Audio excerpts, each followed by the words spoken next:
ชิญพบกับคุณ Tommy Dunne ครับ Please welcome Tommy Dunne นี่ครับ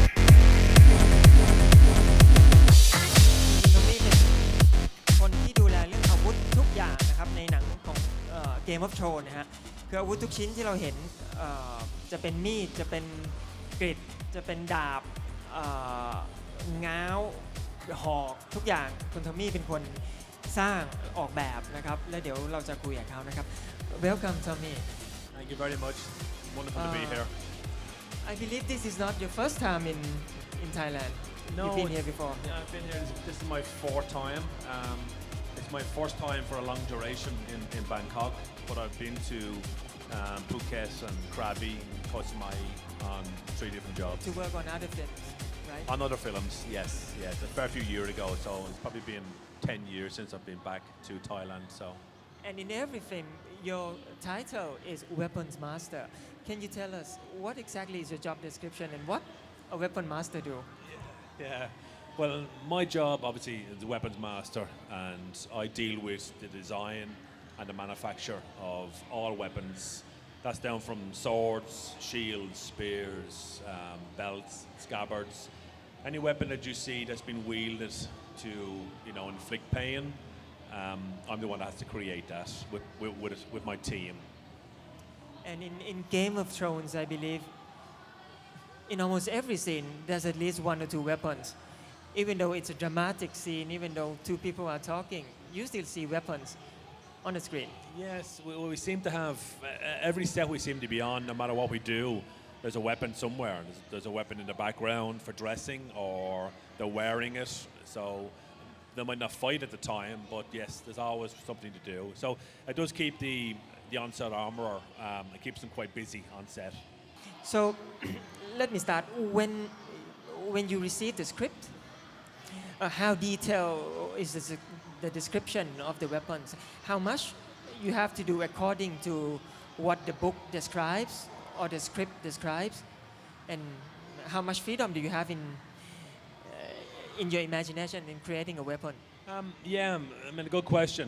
Basically what happens at the start of the season is we're given an outline to give us exactly what we have to do for the 10th series. But it's quite not a vague outline, but it doesn't break down into true content until we get the scripts. And once you read the scripts, you will know that there's a new sword coming in.It might name it or it might name the person that's receiving the new sword, but there'll be very, very little description. We might get a size, we might get a frame, we might get a look, we might get, it's a large axe, and that's as much as you get. So I have to then interpret it, who it's for. If it's for the Lannisters, well then it's going to be very opulent, very, very studded laden, very, diamond encrusted if need be, because they're quite expensive and they're quite rich family. If it's for the Starks, then it's going to be dirty down. It's going to be, quite bold. But on my end of it is I have to interpret it. I have to speak to David and Dan, who are the writers and producers, and to make sure that we're happy enough that be in the right world of what they want to do. So you have to take into account the characters, like the personality of the characters and how the weapon will fit into their personality.Yeah, it's very important. And the house they belong to, right? Yeah, it's very important for the actor to be very happy with what they're wearing, because we can't make them look or feel awkward. They have to make sure that they're well able to use the weapon. They look well with it. It suits their costume, suits their style, and we have to make sure that they can work and use it. Because if they feel embarrassed, then they won't like that weapon. They won't use the weapon, and they'll constantly complain about it.So we have to take that all into consideration and make sure that they're very, very happy. And you do not go back to consult the books itself, the original books?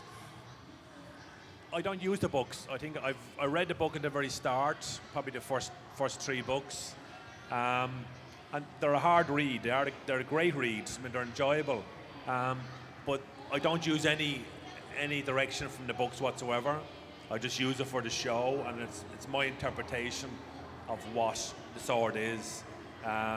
I'll be given it from the script if it needs to be in detail, or I'll speak to David and Dan and make sure that they get what they want. And that's the way I work from that. Can you walk us through the process? Like do you have to craft most of the swords, or you just craft one prototype? And how does it work on a set? Yeah, I mean Or before the shoot of each season? Yeah. for the shoot, working with Yeah. the weaponry. Yes. Well, basically on the weaponry, I mean, obviously making and design them is one area, and I would say we have to run in conjunction with the showrunners, with Dave and Dan, make sure they're happy. We have to make sure also that it looks authentic to the house, and also then in style with the costume to make sure that it feels well, it looks well, we're in the right color tone. And then also then we'll work in conjunction with the stunt department, which is very important for us. We have to make sure that we're online and on the same page. They have to work with the weapon. They'll deal with all the swords and spears with the actors and an intricate fight sequence. I personally then will look after the actors regarding archery, the longbows, composite bows, crossbows. I will teach them in the workshop how to do that because I've got an archery lane set up in the workshop. So our day-to-day job would be to supply the set, manufacture the weapons, supply the set, and make sure that both teams, because we run two units, a dragon and a wolf unit, and we run them in conjunction or side by side, parallel together, which are both big units, and we make sure that we put a team on board there. There's a couple of armors per set, and we supply the weaponry for the actors and the background actors, and make sure that everybody is fit and well to use them. So you usually work closely with the stunt department and the costume department. Yeah. Those are the two. Yeah. Not the special effects. No. Special effects we do depending when we have to cross over. If we need retractable blades, or we need blades that need to be chopped in half or broke, or we need items that have to disintegrate or fragmentate, we will work with the special effects department on specific items. So until that item comes up, we don't have to deal with special effects. You know, we just work together when we need to. Simple as. How authentic are the weapons? Do you use real steel? Not Valerian steel, of course, but real steel.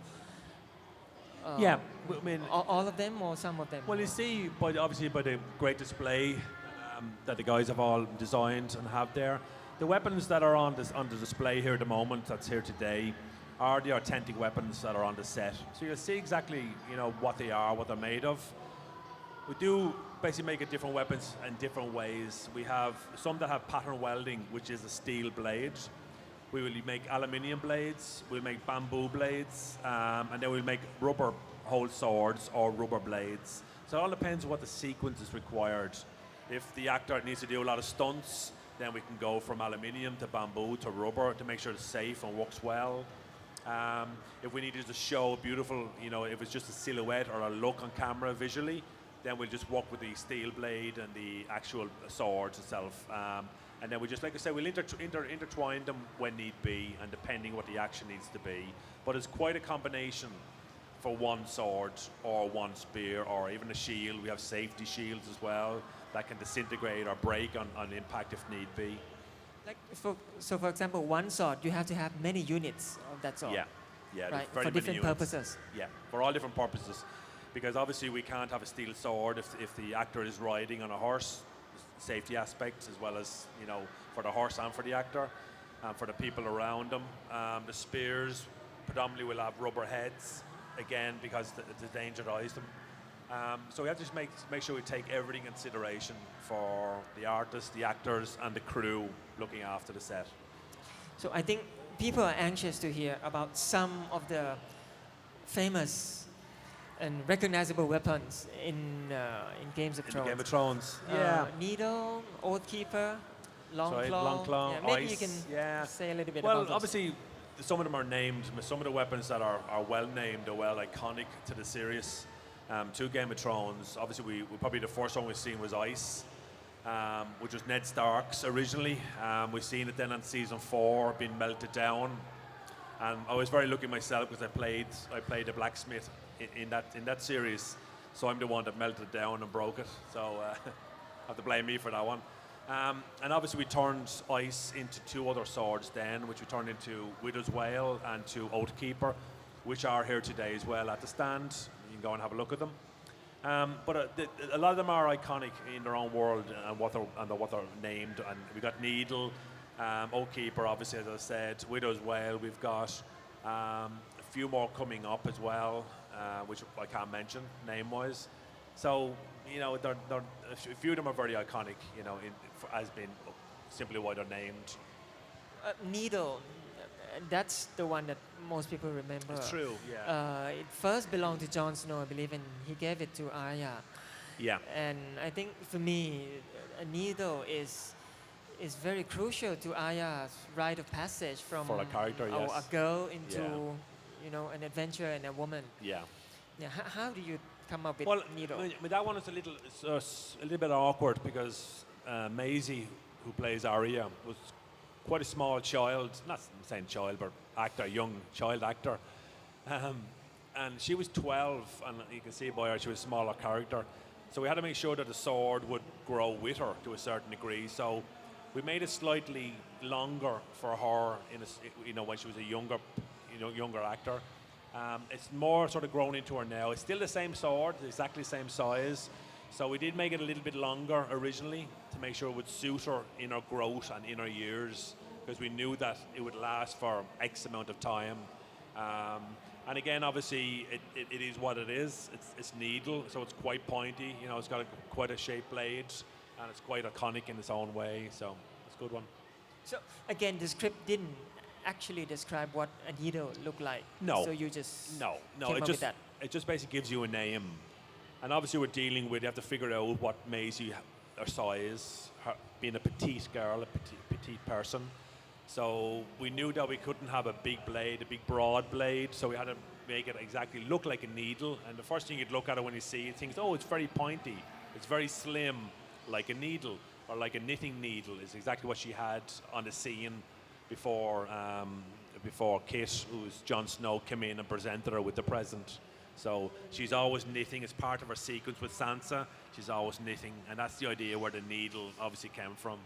The story in Games of Thrones is not specifically in any period, but of course we watch it and we understand that it's a medieval, it's a fantastic realm, somewhere in the Middle Ages. Yeah. So again, how much of your weapons correspond to actual historical references, weaponry, and do you have to go back to look at it's a good old question. records or stuff like that?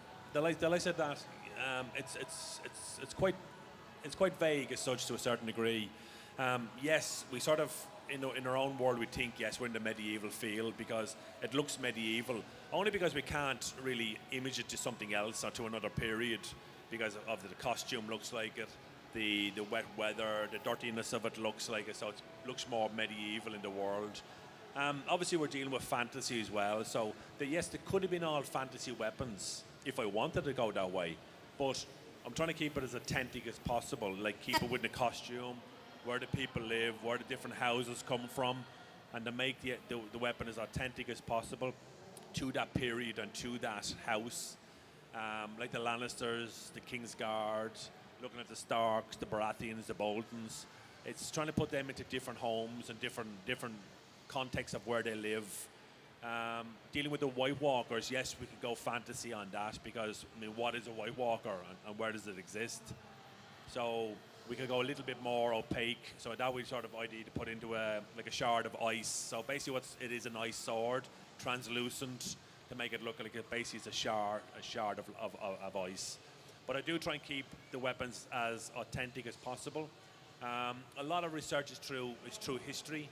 It's trying to have a look, exactly see what's being developed, what is developed, but try and come up with original ideas. But knowing that we still have to have a blade, we still have to have a cross guard, still have to have a handle, and we still have to have a pommel on a sword. So it's just having to make sure that it's a little bit unique in its own world. You mentioned the White Walkers and their weapons. Yeah. So, for example, the one that is showing at the booth. In the booth, yes. What was it made of? Well, that one is actually the same as in the film. It's the very same one. That one's exactly the same. The one we have in the booth is one of the original ones as well. It's the one we use on the set. It's it's a polyuretane resin. It's a resin that we have to heat treat to make it quite hard. It's still delicate enough. We don't fight with that one, but we'll have it for running around and postures and posing. And we came up with a new rubber version of the Vexame, which is translucent also. It's a new method of making it from this year or from last year. So now we're able to fight with it, which is much better. It's great for us. Again, we're trying to make it as authentic as possible and make it look like it's something from a weird world without going overboard, but making it practical as well.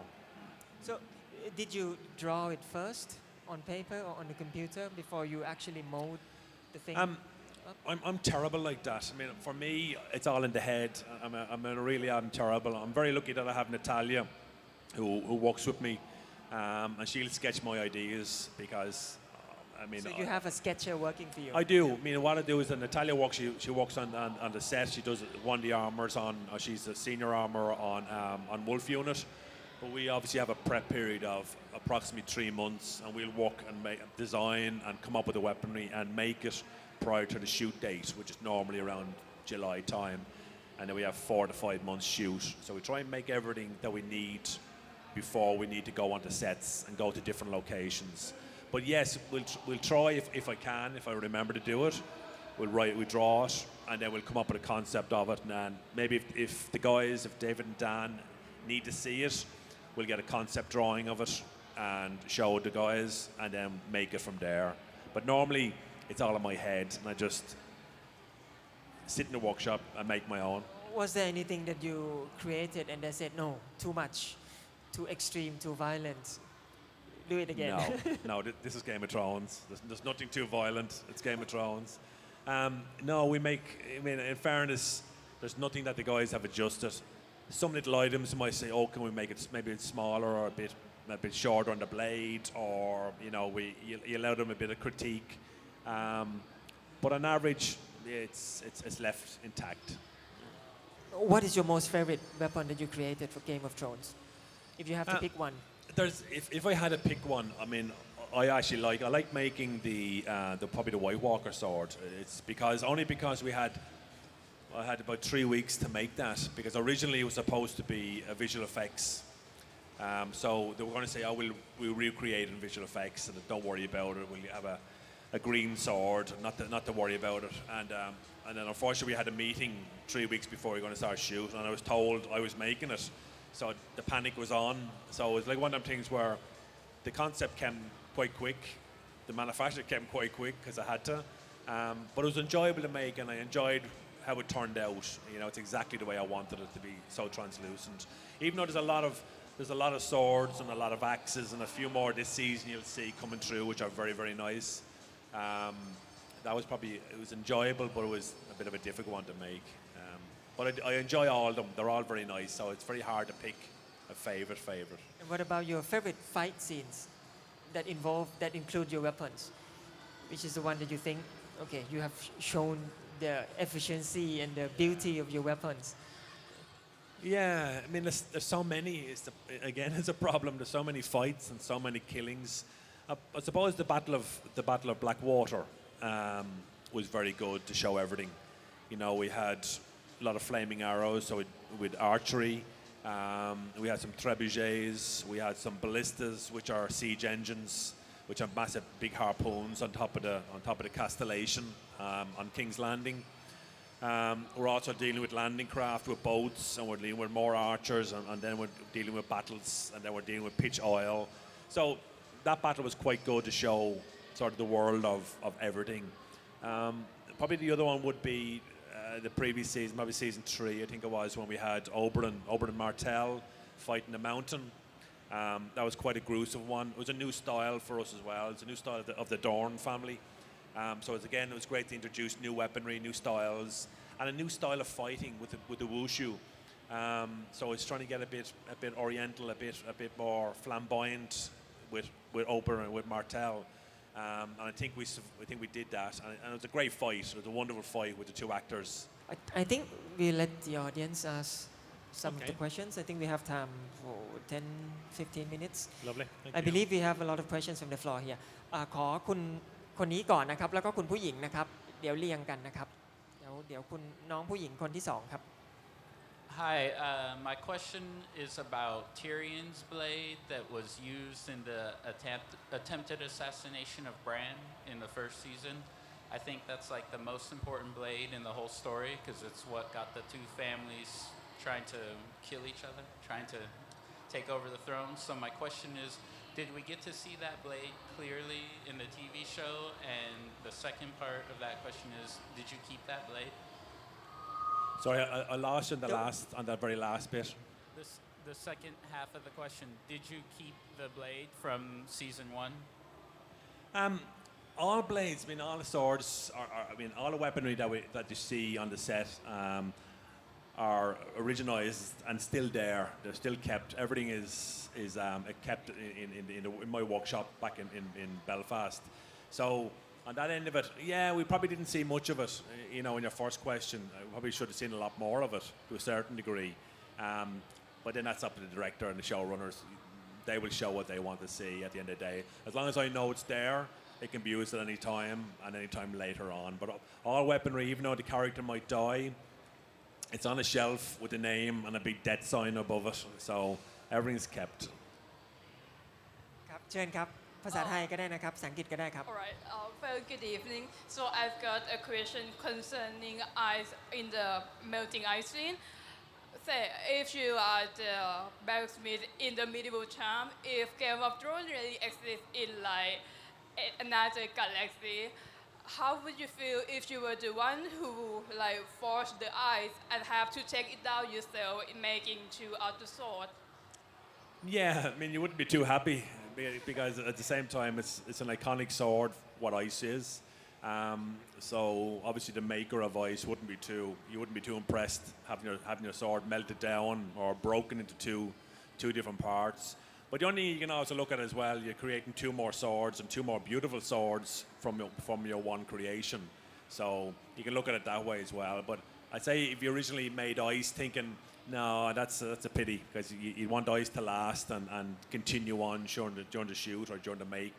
But unfortunately it doesn't. But like I say, you wouldn't be too impressed. Thank you. Is it your idea to play the blacksmith in that sword in that scene? I mean, Yeah. is there any existential reason that okay, this is the make of the sword and now he's going to destroy the sword and make two more out of it? No, I think unfortunately what happens is with Dave and Dan, they like to pull jokes on people.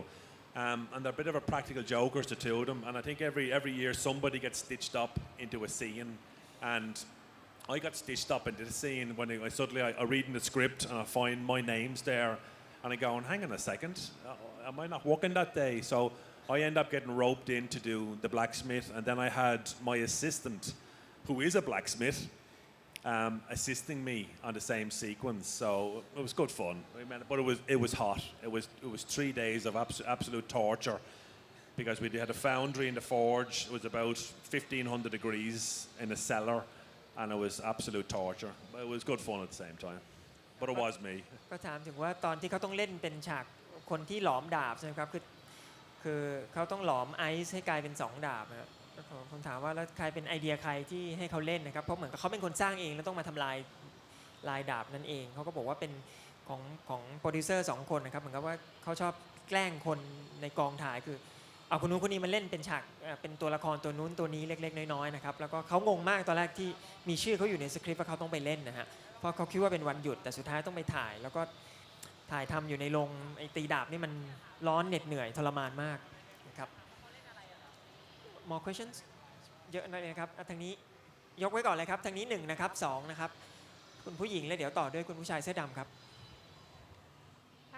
Hello Hello Hello Mr. Dunne ขอถามภาษาไทยนะคะคืองานแบบนี้ดูต้องใช้ความสร้างสรรค์มากอยากถามว่าเคยมีเหตุการณ์ที่เขาต้องออกแบบแล้วมีเกิดคิดไม่ออกว่าจะออกแบบยังไงอะไรอย่างนี้ไหมคะแล้วก็หรือออกแบบมาแล้วคุณผู้กำกับหรือโปรดิวเซอร์ไม่พอใจสักทีคืออยากทราบในเชิงของการทำงานว่าเขามีวิธีในการทำงานหรือแก้ไขเหตุการณ์ เฉพาะเรื่องนี้หรือทุกเรื่องที่เขาทำมา ก็เอาโดยรวมทุกเรื่องก็ได้ค่ะหรือเรื่องนี้คือได้เลย Okay, she asked about Game of Thrones in particular, but also in general, in your capacity as a weapons master.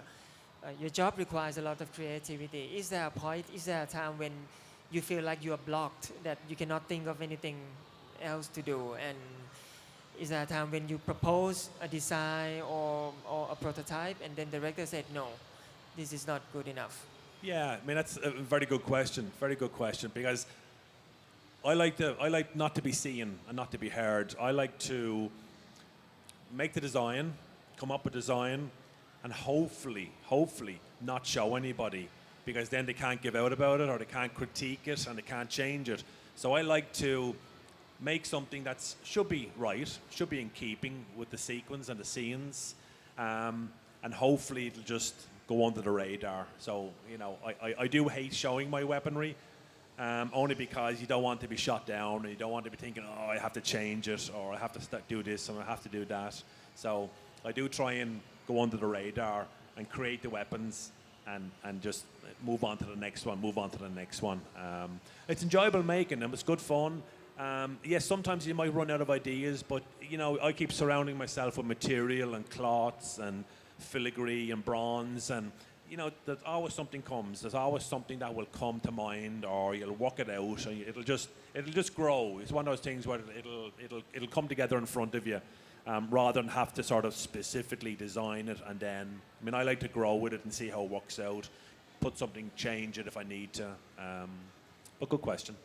ครับก็ผมเห็นเหมือนกับว่าเป็นตัวดาบอะฮะที่อยู่ตรงที่เขาดิสเพลย์เนี่ยนะครับก็ให้ทำเนี่ยก็เห็นว่ามันเป็นดาบอยู่ตัวหนึ่งอะที่มันเป็นชื่อ Widow's Wail ใช่ไหมฮะแล้วผมเห็นตัวเนื้อของเหล็กมันนะครับแล้วเนื้อเหล็กของมันเนี่ยมันเป็นลายเหมือนลายไม้อะฮะแล้วเป็นลายไม้สวยๆครับก็อยากสงสัยว่าไอ้ตัวเนื้อเหล็กเนี่ยมันทำยังไงถึงออกมาเป็นลายแบบนั้นได้แล้วทำไมถึงเลือกที่จะทำเป็นลายแบบนั้นนะครับHe asked about because he has seen Widow's Well in the booth and he notices that the texture of the blade has some sort of wood-like pattern on it.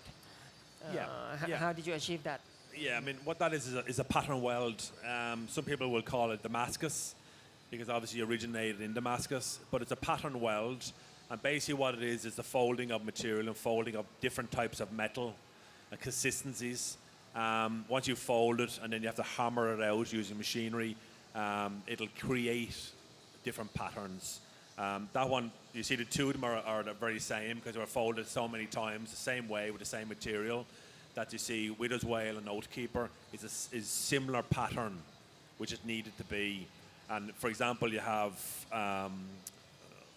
Longclaw, which again is a pattern welded blade, but it has a different pattern and different style in it. But it's all forged, it's all hand forged by adding materials. Damascus, you said Damascus. It's a Damascus. People call it Damascus, but the original is called pattern welding. So, and the different patterns are achieved through different folding and machinery. Different folding techniques and different ways that you introduce the separate compound to create that different style. So it's a lot to do with folding and refolding a certain amount a few times. So it's all to do with forging. How did you get into weapons, and what do weapons mean to you? Because, you know, like in modern day, we don't really need weapons anymore. So just, you know, is it a passion for you, or? No, for me, it's a passion making them. I mean, I enjoy making them, but it is a job. At the end of the day, I look at it, it's a job. It's a great job. It's good fun. You're meeting new people all the time, like here. I mean, why would I be here today only for the weapons and for Game of Thrones? So for me, I enjoy making them, I enjoy creating them, but I look at it as soon as I've made that, I'll move on to the second one, move on to the next one. So I do have to make sure that it's methodical and it is a job, because I can't get lost in the fact that we or I make weaponry, and then the director's waiting for the rest of the weapons, and I'm still here salivating over the one I've made. So when I got into my first job dealing with weaponry was on Braveheart. And we shot that in Scotland and Ireland. And again, I was very lucky. I got into engineering. It was my first love. And I got into, it was only through luck getting into Braveheart. It was the right place at the right time. So for me, it was pure accident. And I think a lot of people like that. I didn't train to be an armourer. I do ex-military is where I've been coming from. But it's one of those things where, you know, we're dealing with guns with the military and not dealing with spears and swords. So it's an enjoyable job. It's very, very enjoyable. It's very worthy. but I make sure that it's a job at the end of the day. Did you have to do any training with Joe Dempsey, who plays Genji, the blacksmith? And if so, can you please tell us about it? I mean, yes, with Joe, we had to just actually we actually had a little bit of blacksmithing with him, because his character, you know, it comes and goes a little bit. We've had a little bit of weaponry with him, a little bit of weapons play. He's not heavily featured weapon-wise, but he is obviously a little bit more featured in the blacksmithing. So we did have to give him a crash course at blacksmithing as he started and when he first came into the season. But we haven't had too much dealing with him beyond that point. ครับได้นะครับผมจะรวบนิดนึงเดี๋ยวจะหมดเวลาเชิญครับ Hello. Do you have a preference of fantasy or sci-fi weapons design? I wouldn't say it's a fantasy. My fantasies are slightly different. But either way, on those ones, it doesn't bother me either way, to be honest. I enjoy making both of whether it's practicality or fantasy or modern day or back then to firearms. It doesn't bother me either way. I enjoy what I do when I'm doing it. So I don't be on one job and wish I was on the next one or another one rather than. So I'm quite lucky that way as such that it doesn't bother me to have to make fantasy, because like I say, I do have to do that. Then I also have to make science fiction, which I did in Fifth Element, depending. But again, they're practical items underneath that facade of what we see. The best thing is trying to create the illusion of what the people want to see, and that's what I enjoy doing. My question is not weapon related, but I would like to ask you, who is your favorite character in the series, and why? Your favorite character in the series. Character. And why as well? Sorry, I misheard you there. I thought it was actor. Directorial-wise, we deal with a lot of directors within the movie. So we're looking at, on Game of Thrones, we actually have 5 different directors every season. So we're into our 7th season now, so our 6th season. So you can imagine accumulating those amount of directors that we see. So every season we have 5. Some directors we have coming back and forward. We're very, very lucky. The one outstanding director that I've worked with as well on before on the Pacific, and he's done 2 or 3 different years for us on Game of Thrones, is David Nutter. He's an American director. I think a lot of people know him as 23, because he's done 23 pilots, and he's the only man that has 23 pilots picked up as a series. So, but the thing about David Nutter, he's a wonderful, wonderful person. It's not the fact that he can direct, because a lot of directors can direct for obvious reason. The fact that he's a nice person, he's a lovely guy. He never forgets the name of the crew, and he also enjoys himself. He makes it happy. It's a happy set. People want to work for him. People are not just going to work to try and, oh God, here we go, another 10 hours or 12 hours. They actually enjoy the man's company. So that's why we're very, very lucky to have the gentleman. But we're very lucky because we're dealing with different directors, actually 5 different directors every season. We get lovely directors all the time, and they're all very nice. And we're very, very lucky to have a lot of good ones and a lot of up-and-coming ones, a lot of nice ones. But I say probably Nutter is the best that I've worked with. What about characters? Characters roles in the film. But it's probably characters, as in the sorry. As in Arya, Ned, or Probably on that end of it, on the actors or different characters.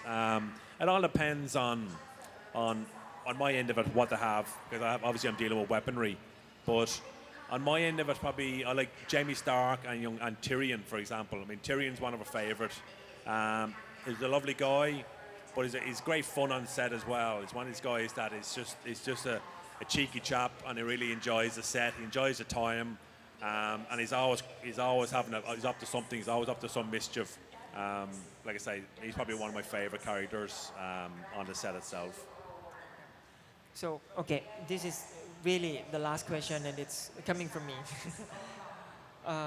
What is your most favorite cinematic weapon that you wish you would have created in all of cinema? That's a hard one. That's a hard one, because obviously I'm looking at different films that come out, and You know, you see the one for the Batmans, and you see everything else that goes with it, and you see all the Lord of the Rings. You know, they're great. I mean, some of them be thinking, oh God, I wish I was on that.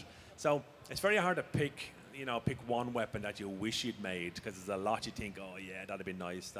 So unfortunately, I can't pick one. So, you know. Not the lightsaber. That's not a weapon. Well, that is iconic. It's one of those things where you look at it thinking, that's nice, and it'll always be there. You know, it was one of those weapons that you think, yeah, that'd be great. But on my end of it, because they're prop orientated, there's no, on my end of it, because I deal with practical weapons and practical firearms, I'd never get a job on it because it doesn't do anything. It's a prop item, you know. But yeah, that is iconic. I know I'm not supposed to ask this, and it's not fair for you to answer this, but will we see more new weapons in the 5th season? Now it's like halfway. What you can say about it? Yeah. What I can say is that the 5th season that's been airing at the moment is very, very action-packed, and it's very, very weapon-orientated, and quite a lot of sequences that are totally new weapons, only for that one setup. You know, there's 2 different scenes. And again, you probably won't see the weapons again because those scenes will finish to a certain degree. So it's quite action-packed. There's a lot involved with season 5, which is airing, and very, very enjoyable. But on my end of it was a lot of makes, a hell of a lot of weapons for last year, and some great ones that probably won't carry on. ก็ผมถามว่าในซีซั่น5นี่มีอาวุธใหม่ๆไหมแต่ว่าจริงๆไม่ควรจะถามนะครับเพราะว่าเขาจะระวังมากว่าเขาจะไม่เปิดเผยสิ่งที่มันยังไม่ได้ฉายในทีวีนะครับคุณทอมมี่ก็บอกว่าเท่าที่บอกได้ก็คือว่ามันสู้กันเยอะมากนะครับมันเป็นแอคชั่นมันจะเยอะมากในภาค5ในตอนที่ยังเหลืออยู่รู้สึกตอนนี้จะ4ใช่ไหมตอนนี้ไป4ตอนแล้วหรือ5ตอนใช่ไหมฮะก็เขาก็บอกได้แค่นั้นว่ามีอะไรใหม่ๆแล้วก็สู้กันกระจายแน่นอนนะครับก็ today thank you very much Tommy it's been a pleasure to have you here and Tommy will be here until Sunday so you can drop by the booth absolutely and look at the weapons yeah, and talk to him a little bit more we're over the booth obviously until Sunday so you're more than welcome to come over it's a nice booth get yourself a photographs the dragons there but I'd also like to thank HBO Asia for inviting me here for the Comic-Con in Bangkok. So I mean, I'm a wonderful time with Lee Fan, with Brian, with Jay as well. So it's a wonderful team, and I'm so happy to be here in Bangkok at the Comic-Con. Thank you Tommy ขอบคุณครับก็คุณ Tommy ขอบคุณ HBO Asia นะครับตอนสุดท้ายที่ให้เขามาอยู่ตรงนี้ก็เดี๋ยวพบกับรายการต่อไปครับ